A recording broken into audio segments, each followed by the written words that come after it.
नमस्कार दर्शक बंधु आपण मानक दासरानी चैनल पुणी थे स्वागत करुच्ची। आज आपण आउ गोटे सुंदर रेसिपी नहीं आसी। आज आपण गोटे साधार डालमा नहीं आसी। देखु डालमार आमर लुकटा देखु ओडिया घर समस्त प्रिय डालमा। तो डालमा मु कौन कौन सब परिबा नहीं आसतु देखा। तो ये मुझे देखु 3टा आलू नहीं, 3टी सारू नहीं, जोड़े कांकण, जोड़े पोटल, 2टी बायगण छोट साइज कखारू।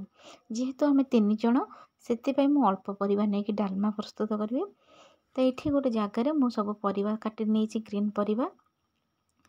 तो ग्रीन परिवा को भलसे धुआधुई करके बाईगण अलग जगह को काढ़ी नौची। ये जो परिवा सब आलू सारू पोटल कांकण कखारू काटी गोटे अलग जगह को रखीदे। तो बाईगण आउ गोटे जगह को रखीदे।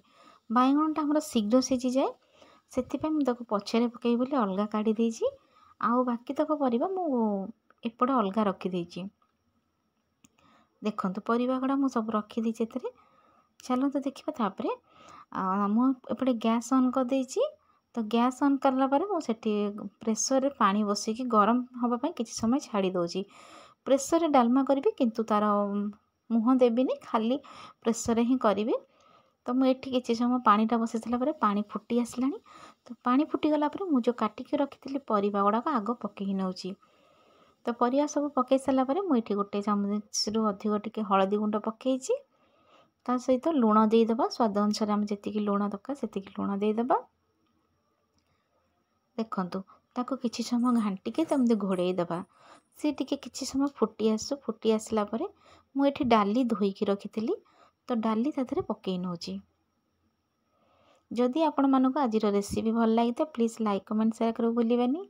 मो चैनल जो मैंने नुआ अच्छा तो प्लीज़ चैनल सब्सक्राइब करने को जमा भी भूलिबेनी। देखो डाली गुड़ा को सब पकईकी घांटी नवा टिके एपट सेपट करी।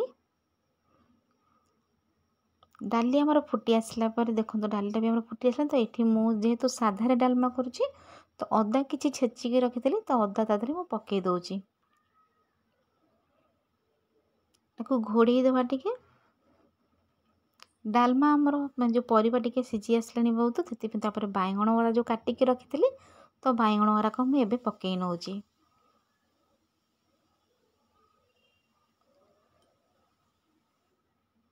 देखो मु ताती जाता जो तुम हाथ में टेकी देली।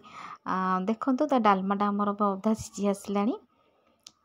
जहाँ कहतु जिते बड़े आमर पर्वपर्वाणी हुए कि साधार किसी ना अरुआ तो डालमाटे करवा से देख डालमाटा आमर पूरा सीझी जाइए। देखो तो डालमा सीझीगला ताको एबे बघारिबा। मो करेई बसैकी तादरे ये गुआ घी नहीं जाइए। करेई तातिला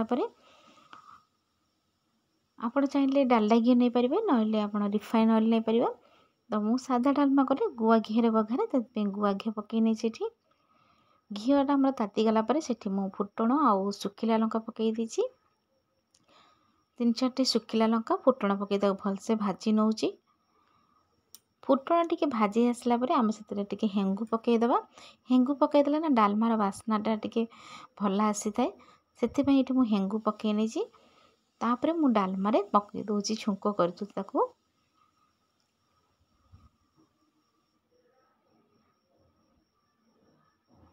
देखो एबे आमर डालमाटा पूरा रेडी हो जाइए। देखो डालमाटा पूरा आमर पूरा रेडी। एबे मु भाजी रखी जो जीरा लंका गुंड। तो जीरा लंका गुंड तापर मु पकई नौची। हेगला आमर देखो डालमा प्रस्तुत हो गला।